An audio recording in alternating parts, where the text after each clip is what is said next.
Hello friends, today again we are here to discuss about magnetic field. In my previous class we had a discussion on magnetic field due to straight conductor and magnetic field due to circular loop. The pattern we have discussed, the mathematical formula we have discussed, and we have discussed the right hand thumb rule to determine the direction of magnetic field. Today we are here to discuss about the magnetic field due to a bar magnet, and for that I have a practical setup also to explain the magnetic field due to bar magnet. We have a U-shaped magnet also, we have a freely suspended bar magnet also, we have a magnetic compass also, and we have this pattern of the magnetic field. So this demonstration we will see at the end. Before that, we will discuss some theories and some properties of a magnetic field due to bar magnet.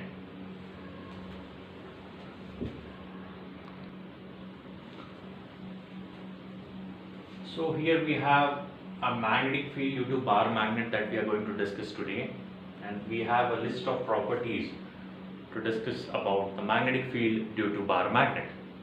So one by one I will read the properties and then we will discuss the reason to have that property for a bar magnet.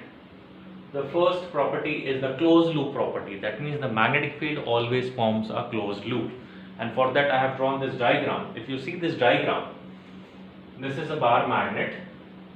I have marked north pole here and south pole here. The bar magnet has two poles of equal and opposite strength. We call it as north pole and south pole. We have studied in class 8 also earlier. So if you see this diagram, the magnetic field lines starts from north pole and it goes to south pole outside the magnet, and inside the magnet the direction of magnetic field lines are from south to north. Outside the magnet, the bar magnet, the magnetic field lines starts from north and ends at south, and inside the magnet it is from south to north. That means the magnetic field lines is a never ending line. It forms a closed loop. So the direction of magnetic field outside the magnet is from north to south, and inside the magnet it is from south to north, so it forms a closed loop. So this is the very first property in which we have seen that the magnetic field lines forms a closed loop. Second, I have written the tangent gives the direction of the magnetic field. Suppose if we have drawn this diagram, the first one, if you are able to see this diagram, I have made this one curve, and this curve indicates the magnetic field. If this curve indicates the magnetic field. So what I did, I have drawn this tangent. Suppose I have marked this point A, this is point B, and this is point C. So I have marked these 3 points A, B and C. If I draw a tangent at point A, this will give the direction of magnetic field at point A. If I mark a tangent at point B, this will give the direction of magnetic field at point B. If I mark a tangent at point C, this will give the direction of magnetic field at point C. So if you have to find out the direction of magnetic field at a particular point, you have to draw a tangent at that particular point. So this is the second property. Tangent gives the direction of magnetic field at a particular point. Now what is tangent? Tangent is a line which touches the curve only at one point, is called tangent.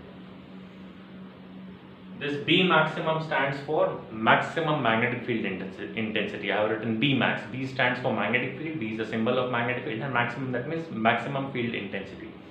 If you see this area, this pole area, here the magnetic field lines are relatively closer. Magnetic field lines are relatively closer. If the magnetic field lines are relatively closer, that particular area indicates a strong magnetic field region. If you see at the center, the magnetic field lines are relatively farther away. They are not that much denser as compared to poles. So if you see this pole area, I will mark it as a red marker. If you see this particular area,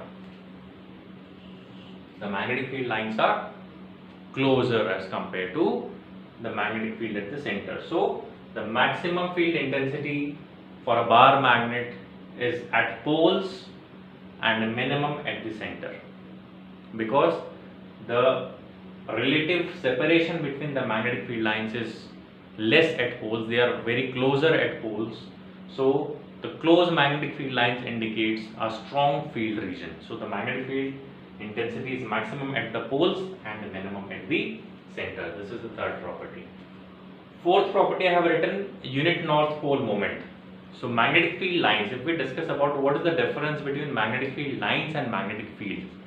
Magnetic field is a region around any magnet or a magnetic effect protective body. But magnetic field lines are the pictorial tools to represent the magnetic field. So if the unit north pole is free to move, it will move along the direction of magnetic field lines. Suppose if I keep any unit north pole here, so it will move along the direction of magnetic field lines. If I keep north pole here, so north will repel each other. That property also we'll see little later. So north repel each other and north south attract each other. So unit north pole moment, that means what? If a unit north pole is free to move, it will move along the direction of magnetic field lines. It will move along the direction of magnetic field lines. Monopoles do not exist. Now what is monopoles?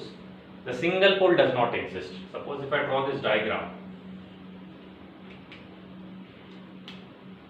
Suppose this is a bar magnet. This is north and this is south. If I break this bar magnet from the center, automatically two poles will be generated at the breaking ends. So the monopoles does not exist. What we are talking about in fourth point also, unit north pole, this is a hypothetical pole which we take to define the magnetic field lines. Magnetic field lines are the lines along which the unit north pole can move if it is free to do so. And magnetic field lines are the pictorial representation to indicate magnetic field. Magnetic field is a region, whereas the magnetic field lines are the pictorial representation to indicate magnetic field. And we may also define magnetic field lines as it is a line or an imaginary curve along which a unit north pole can move if it is free to do so. So monopole also does not exist. So these are the 5 properties we have seen at this side. Sixth, if we see freely suspended, this property is very famous that we will see in the practical demonstration also. If a magnet is freely suspended, it will align itself in the north-south direction. And let me remind you one thing, if a magnetic bar magnet is freely suspended, it will align itself in a north-south direction. That means the geographical north is the magnetic south of the earth. You know very well that the earth also behaves as a magnet. That's why the magnet aligns itself in the north-south direction. So if a magnet north pole is indicating the geographical north pole, that is not possible because north will repel each other. But if the north pole of a magnet is indicating the north pole of the earth, that means the magnetic south lies at the geographical north of the earth. That means geographical north is the magnetic south of the earth and geographical south is magnetic north of the earth. That we will see in the demonstration also. So this is this property number 6, freely suspended body, freely suspended bar magnet. So whenever a bar magnet is suspended freely, it will align itself in a geographical north-south direction. They do not intersect each other. Magnetic field lines and electric field lines also, they do not intersect each other. Now what is the reason why they do not intersect each other? Suppose if I have marked here curve A, this is curve A and this is curve B. Okay, I have marked here curve A and curve B. If you see this part, this is the common point of intersection. This is the common point of intersection. This is the common point of intersection.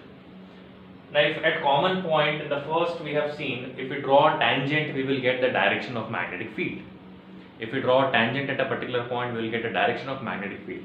At the common point of intersection, 2 tangents are possible because 2 curves are there. If you draw a tangent for curve B, it will be like this, and for curve A it will be like this. Okay, I think I have written a little symbolic mistake is there. This will be BA, and this is curve B, so this will be BB, and this will be BA. There is nothing wrong here. This is curve A and this is curve B. So for curve B, if you draw, this will be the tangent. For curve A, if you draw, this will be the tangent. That means at a common point we are getting two directions of magnetic field, which is not practically possible. At a particular point, the magnetic field have only one direction. We have seen property number 4, unit north pole moment. Suppose if I keep this unit north pole here, it is not possible that unit north pole moves in two different directions. So if they intersect each other, there will be two possible tangents, and that means there will be two possible directions of magnetic field, which is not practically possible. So they do not intersect each other. And property number 8 is, I have not written here, but property number 8 is the like poles repel each other and unlike poles attract each other. That means if north-north we will keep together, so they will repel each other. South-south if we will keep together, they will repel each other. North-south will attract each other. So this is all about the magnetic field properties due to bar magnet. And let us see the demonstrations of different properties of the bar magnet. The setup is ready for you.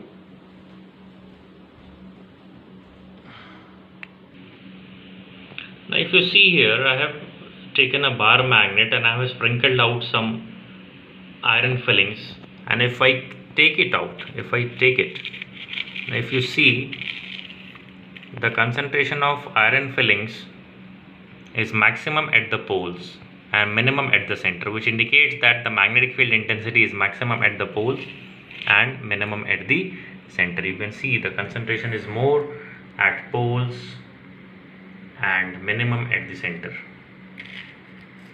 See. Okay, so the magnetic field intensity is maximum at the poles and minimum at the center. Now we are going to see the freely suspended magnet aligns itself in the north-south direction. If you see this compass, this end is the north end where the arrow is heading, and this end is indicating the south where yes, this is the south end, this is the head, and this is the tail part. North indicates head, and the south is indicated by the tail of this arrow.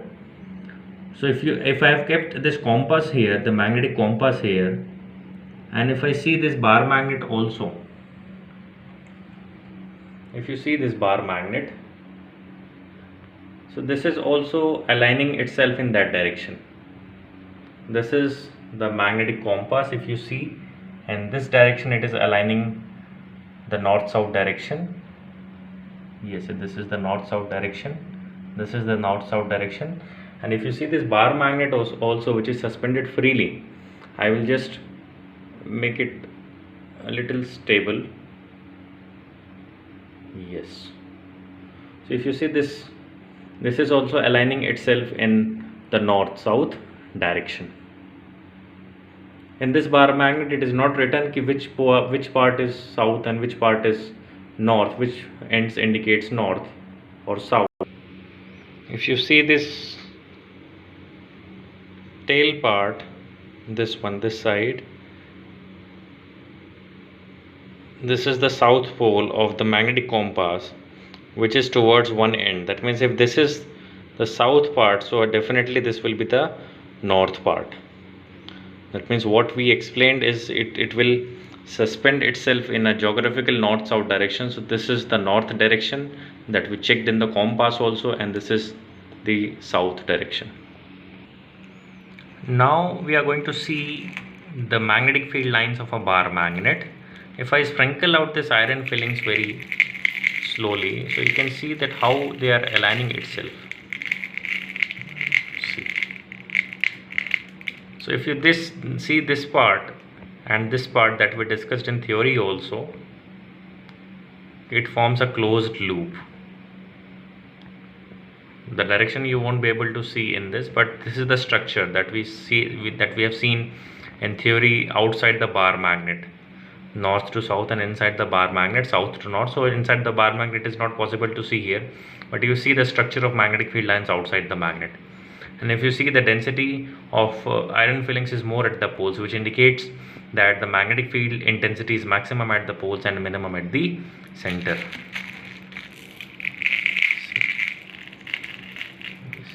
So similar kind of diagram you can see in some books also. You will be able to see this. Now to find out how the magnetic field lines are from north to south outside the magnet, again we have one more activity. Now this is the bar magnet in which north and south is not written, but if you see this magnetic compass, I told you that this tail indicates the south pole. So if you see, this tail is towards this end. This tail is towards this end. That means this end is the north pole, because the tail indicates south pole. So that's why it is directed towards the north. Okay, so this we have determined that this end is the north pole and this end will be definitely the south pole. Now if you see this, the arrow is towards this end. Arrow indicates the north pole. So this north is towards this end, so this will be the south pole, because the opposite poles attract each other. So this is the south pole and this is the north pole that we have determined. Now we'll see how will we find out the direction of magnetic field lines outside the magnet. Now if you are able to see this we have already determined that this end of the bar magnet is north pole. So if you see, I have taken 4 compasses, and if you see the direction of arrows of this compass, this is the south end of the magnetic compass, this is the north end of the bar magnet. Again I have kept another magnetic compass, and if you see the alignment of the magnetic needle, this is the north end of the compass. Again this will be the south end of the compass, this will be the north end of the compass. Again I have taken another compass, this will be the south end of the compass, this will be the north end of the compass. 4th compass also I have taken, so this will be the south end of the compass, this will be the north end of the compass, and this will be the south end of the magnet. If you join these points freely, you will get the same curve what we have discussed in the theoretical, north to south. If you see the alignment of the magnetic needle also, if you join the center points of the magnetic compass freely, you will get the same curve that we have discussed in theory. Downward also you can put 4 compasses and you can check. I will show you once again how it will be.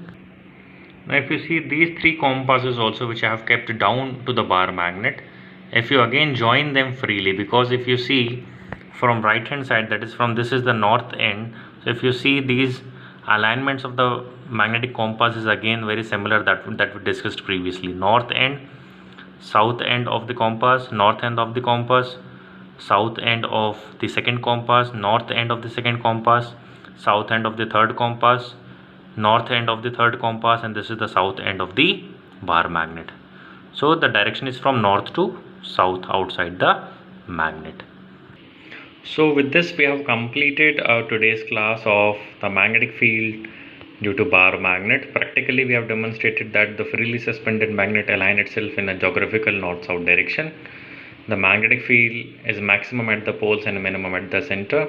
We have also seen the structure of the magnetic field lines with the help of iron fillings in a demonstration, that is from north to south outside the magnet, and with the help of magnetic compass we have discussed the direction of magnetic field outside the magnet will be from north to south. This is the structure that we have seen with the help of iron fillings, and this is we have seen the direction of the magnetic field lines from north to south.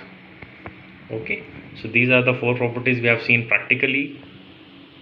Thank you very much. See you in the next class.